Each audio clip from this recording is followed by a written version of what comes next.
नमस्कार, आप देख रहे हैं भारत 24। साथ में आपके शिखा ठाकुर। इस वक्त की बड़ी जानकारी आप तक पहुंचा दें। 6 राज्यों की 7 विधानसभा सीटों के लिए हुए उपचुनाव की मतगणना लगातार जारी है। उपचुनाव के लिए 3 नवंबर को वोटिंग हुई। वोटों की गिनती सुबह 8 बजे से शुरू हो गई। दोपहर तक सभी परिणाम आ जाने की उम्मीद जाहिर की जा रही है। जिन 7 विधानसभा सीटों पर हुए उपचुनाव की आज मतगणना हो रही है, उसमें बिहार की 2, महाराष्ट्र, उत्तर प्रदेश, हरियाणा, तेलंगाना, उड़ीसा की एक-एक सीटें शामिल हैं। बिहार की मोकामा और गोपालगंज, महाराष्ट्र की अंधेरी ईस्ट, हरियाणा की आदमपुर, तेलंगाना की मुनुगोडे, उत्तर प्रदेश की गोला गोकर्णनाथ और उड़ीसा की धामनगर विधानसभा सीट के लिए काउंटिंग हो रही है।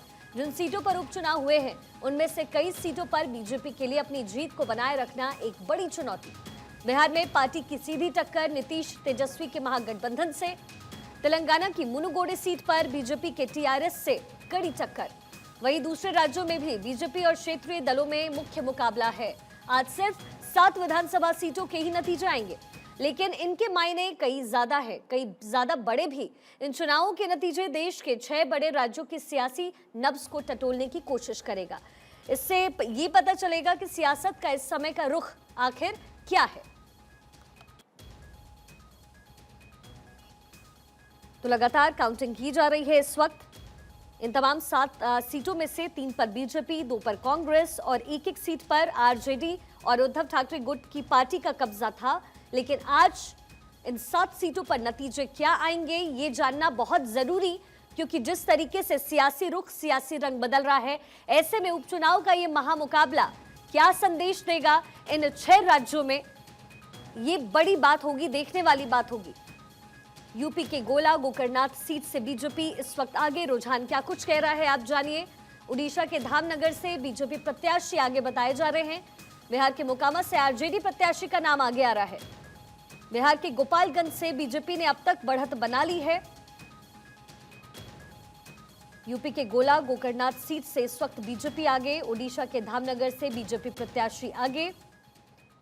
ऐसे में इन तमाम 7 सीटों में से अब तक, यानी इससे पहले के नतीजों के मुताबिक 3 पर बीजेपी, 2 पर कांग्रेस और एक सीट पर आरजेडी और उद्धव ठाकरे की गुट की पार्टी का कब्जा था। लेकिन विधानसभा उपचुनाव के बाद आज नतीजे क्या निकलकर सामने आते हैं, ये समझना बहुत जरूरी, क्योंकि आने वाले दिनों में चूंकि आम चुनाव होने वाले हैं अगले साल, ऐसे में अलग अलग राज्यों में पार्टियों की पैठ कैसी है, उपचुनाव के इस महामुकाबले से समझ में आ सकता है। ऐसे में विधानसभा उपचुनाव की मतगणना फिलहाल जारी है। सुबह 8 बजे से काउंटिंग शुरू हो चुकी है। दोपहर तक नतीजे सामने आ सकते हैं। देश के 6 राज्यों की 7 विधानसभा सीटों पर हुए उपचुनाव के नतीजे आज आने वाले हैं। इसमें उत्तर प्रदेश की गोला गोकर्णनाथ, बिहार की मोकामा और गोपालगंज यानी बिहार से 2 सीटें, महाराष्ट्र की अंधेरी ईस्ट, तेलंगाना की मुनुगोडे, उड़ीसा की धामनगर और हरियाणा की आदमपुर विधानसभा सीट शामिल। विधानसभा उपचुनाव में मोकामा में 2 प्रत्याशी बीजेपी और महागठबंधन की ओर से। बीजेपी ने सोनम देवी को उतारा है विधानसभा उपचुनाव में, तो वहीं महागठबंधन की ओर से आरजेडी की तरफ से नीलम देवी को उतारा गया है। सोनम देवी ललन सिंह की पत्नी है, नीलम देवी अनंत सिंह की पत्नी है। सोनम देवी वर्सेस नीलम देवी। विधानसभा उपचुनाव मोकामा सीट पर अनंत सिंह की सदस्यता रद्द होने के बाद सोनम देवी को उतारा गया। वहीं विधानसभा उपचुनाव में गोपालगंज का हाल क्या है, आपको बता दें। बीजेपी वर्सेस आरजेडी है। कुसुम देवी बीजेपी की तरफ से और मोहन प्रसाद गुप्ता आरजेडी की तरफ से। आरजेडी ने मोहन प्रसाद गुप्ता को उतारा है। कुसुम देवी पूर्व मंत्री सुभाष सिंह की पत्नी है। सुभाष सिंह के निधन के कारण ये उपचुनाव हो रहा है इस सीट पर, जिसमें उनकी पत्नी को उतारा गया। पिछले 4 चुनाव में कुसुम देवी के पति ने जीत दर्ज की। अब ऐसे में बीजेपी के सामने साख बचाने की चुनौती। गोला गोकर्णनाथ में बीजेपी सामने है। बीजेपी ने अमन गिरी को यहां से उतारा है।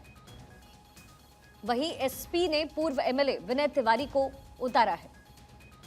बीजेपी वर्सेस एसपी की लड़ाई। गोला गोकर्णनाथ में बीजेपी विधायक अरविंद गिरी के निधन के बाद यह सीट खाली। अरविंद गिरी के बेटे हैं अमन गिरी, यानी अपने पिता के सीट पर बेटे को उतारा गया। नीलम देवी अनंत सिंह की पत्नी, माफ कीजिएगा, ये जानकारी हम आपको बिहार विधानसभा उपचुनाव को लेकर दे रहे थे, लेकिन साथ ही अभी दो तस्वीरें आपके सामने। ये सीट गोला गोकर्णनाथ की है और इसमें बीजेपी वर्सेस एसपी। आज दोपहर तक नतीजे सामने आ जाएंगे। काउंटिंग इन 6 राज्यों के 7 विधानसभा सीटों पर लगातार चल रही है। बीजेपी और बीजेडी में मुख्य मुकाबला। धामनगर ओडिशा में बीजेपी ने सूर्यवंशी सूरज को उतारा है यहां से। ऐसे में आज की ये जो लड़ाई, आज के जो नतीजे हैं वो साख बचाने वाले हैं बीजेपी के लिए भी। खबर पर लगातार हमारी नजर बनी हुई है। अपडेट पल पल की हम आपको देते रहेंगे।